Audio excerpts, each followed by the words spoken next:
Jackie, if you could please read loudly. It starts with now I appeal. Yep.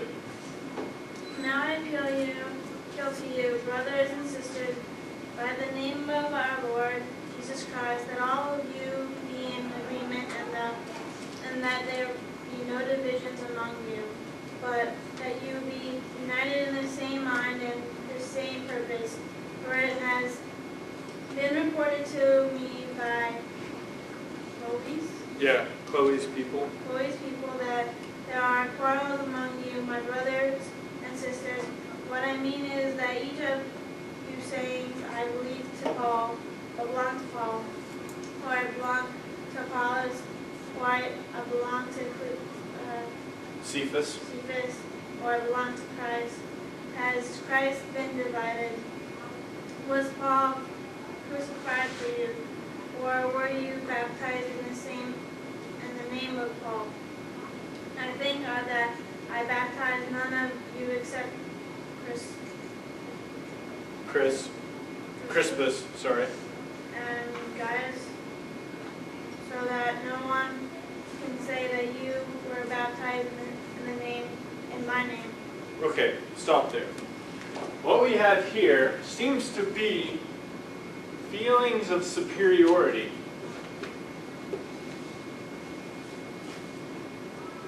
Related to baptism.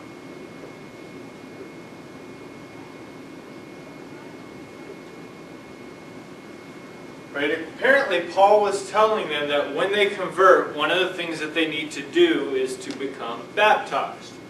So presumably when he was starting a church, they were baptizing people, and they started getting into arguments about who had baptized whom. Yeah. Just a curious question. Is it the same Apollos that, I know it said something about it in reading, but that was in almost like a Jesus figure?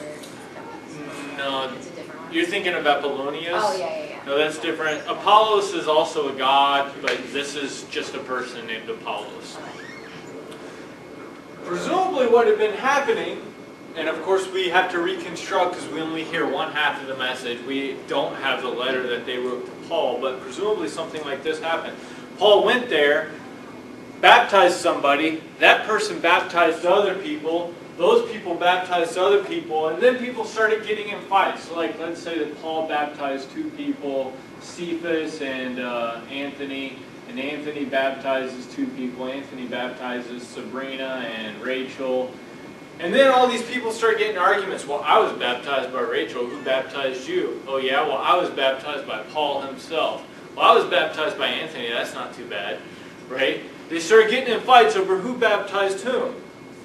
And Paul thinks that they're idiots for doing this, right? Why would you get into fights over who baptized whom? That you should not have a sense of superiority by having been baptized by one person over another. Now, if you look, his response is basically, you people are infants. You're children.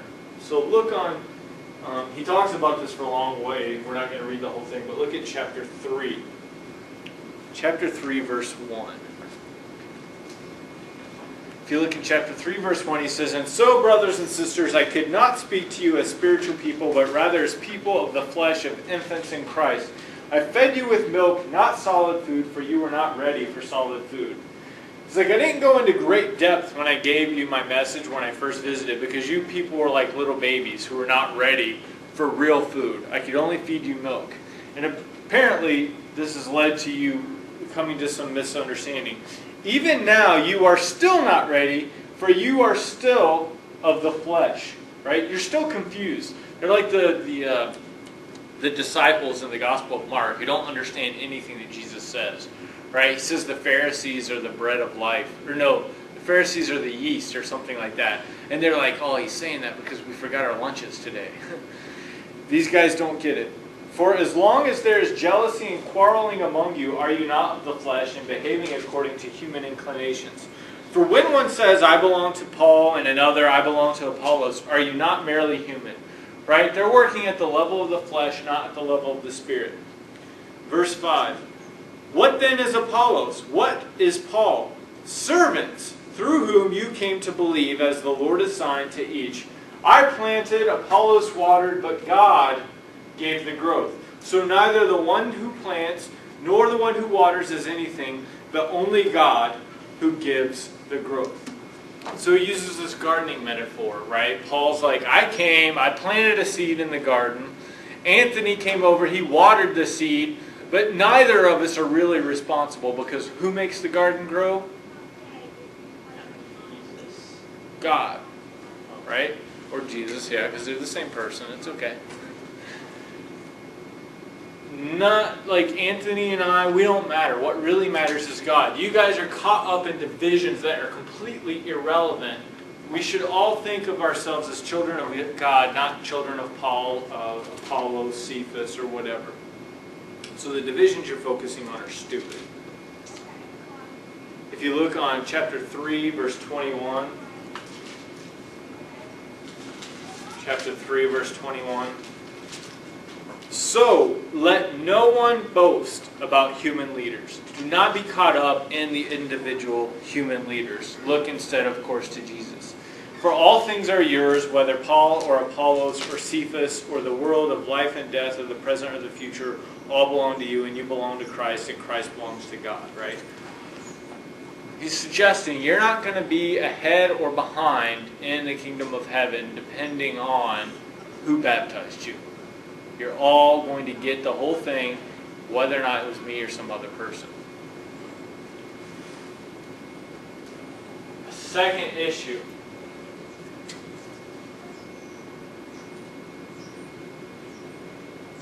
Is lawsuits. Look at chapter 6. 6 verse 1. When any of you has a grievance against another, do you dare to take it to court before the unrighteous instead of taking it before the saints? Right? What he's suggesting here is that, let's say that you two get into a fight at church, you scratch his car in the parking lot, so what you do is he takes you to court, right? You go to people's court or whatever. Paul's like, why would you bring your case before unbelievers? You should settle it within the church. You should not subject yourself to being judged by unchristians. Do you dare take it to court before the unrighteous instead of taking it before the saints? Do you not know that the saints will judge the world? And if the world is to be judged by you, are you incompetent to try trivial cases? Right? You guys are going to judge the world. He apparently thinks the saints are going to be involved in, the sort of work that the Son of Man is going to be doing in judgment. If you can handle that, you can handle who scratched whose car and what the payment's going to be. Don't take your cases before the court. If you look at verse 7, he says, in fact, to have lawsuits at all with one another is already a defeat for you. Why not rather be wronged? Why not rather be defrauded? He seems to suggest here that it's better for you to just put up with your the wrongdoing that has happened rather than to actually take it to court before the unbelievers.